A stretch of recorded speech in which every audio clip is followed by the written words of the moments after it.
So Essendon have parted ways with another member of the high performance department. We're going to talk about that in this video right now. And the iron will, no one doubts the courage of the boys from Windy Hill. They may try to break our spirit. So the Bombers have parted ways with another member of the high performance department. Hal Marsden is not going to be renewed. Sam Edmund was reporting this.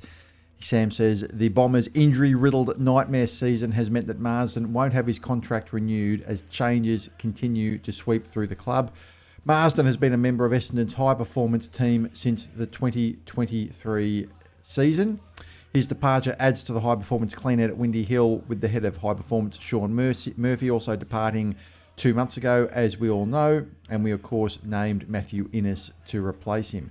So Hal Marsden's job was strength, power and rehab coach, and this immediately pricked my ears up when I heard the specifics of the person who is not going to be at the club anymore, strength, power and rehab, because this is something that I've always, from an observational point of view, thought to myself that we are way, way behind other clubs. I always like to make the comparison to Geelong, just because Geelong are the standard by which almost everything is measured, and their players just look bigger and stronger.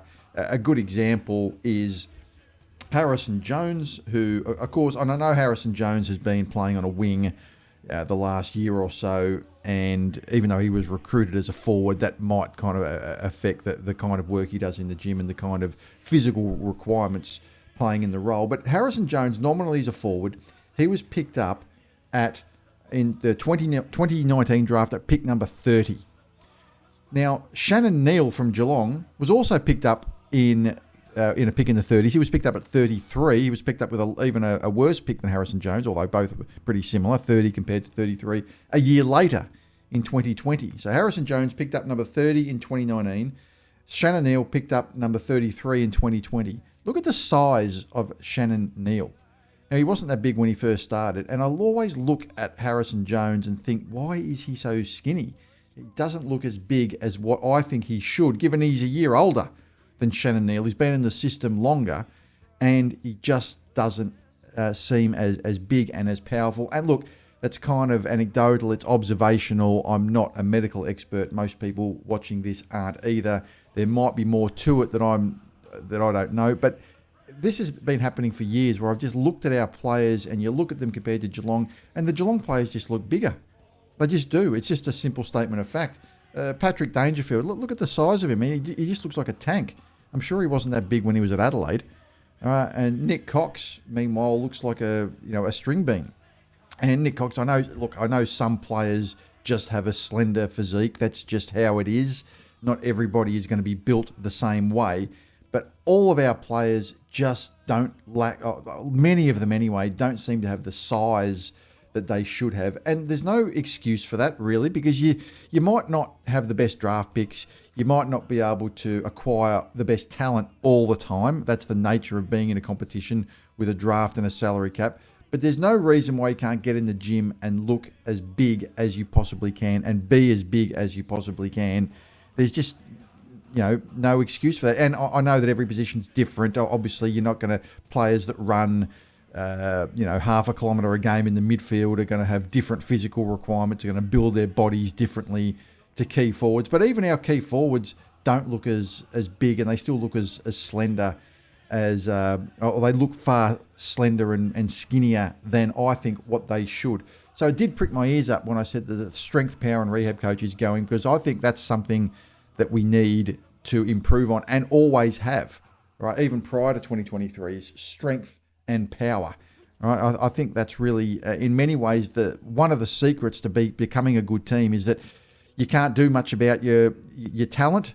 I mean, you can develop players, obviously, to reach their potential and things like that, but you can't just pick the best 10 players in the draft all for you, but you can develop power and strength in your muscles. I'm not a medical expert, but I don't have to be to know that you can, with commitment and dedication and a good high-performance team, you can get those things right so that you're not beating yourself. And that's one thing I think that the Bombers need to get better at is don't beat yourself. If the other team's just better than you and you've done everything you can, including your physical preparation, including the way you've built up your body, including the way the fitness regimes have developed their players, if you then lose, okay, that's fine. But don't lose because you're not doing something that the other team is doing.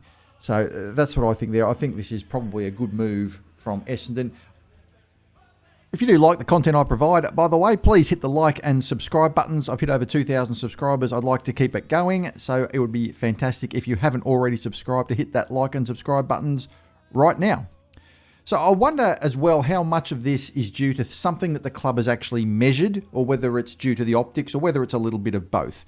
Now, like I said, I'm not a medical expert, so we don't exactly know. It's really observational, looking at the players. And of course, I know, and some of you may bring this up in the comments, and I'm certainly aware of this, that the club is obviously very young.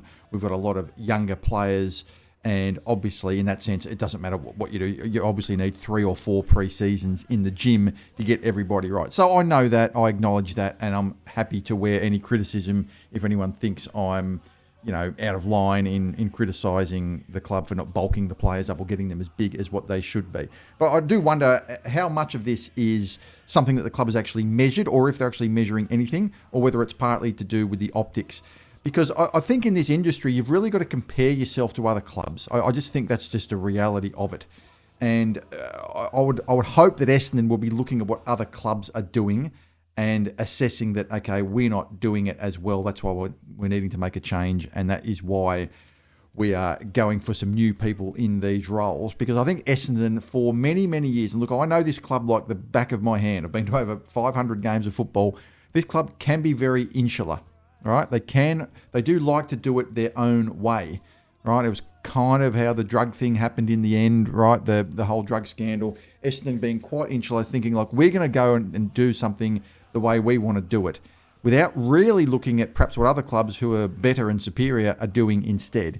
And I think it's important in this particular case that Essendon are looking at what other clubs are doing. I always look at Geelong. I'm kind of a bit obsessed with looking at how they do it, because it is kind of it's admirable and infuriating at the same time to see a club make 14 preliminary finals whilst we haven't even won a single finals match in that time. But I would hope the club would be looking at what other clubs are doing and not just being insular and just looking at, because you see it all the time amongst our supporter base as well. We all want homegrown talent. We all want everyone, not everyone, but a lot of people want James Hird back and club legends and all that sort of thing, which is just not the answer. It's just not the answer, especially now that there's a whole generation of Essendon that hasn't even been successful. We really need to be looking at what more successful clubs are doing, and that's what I hope this decision is leading to as well. I hope it's not just for the optics, and there's actually some measurements and comparisons with what other clubs are doing, because I do think genuinely that we need to get bigger and we need to get stronger.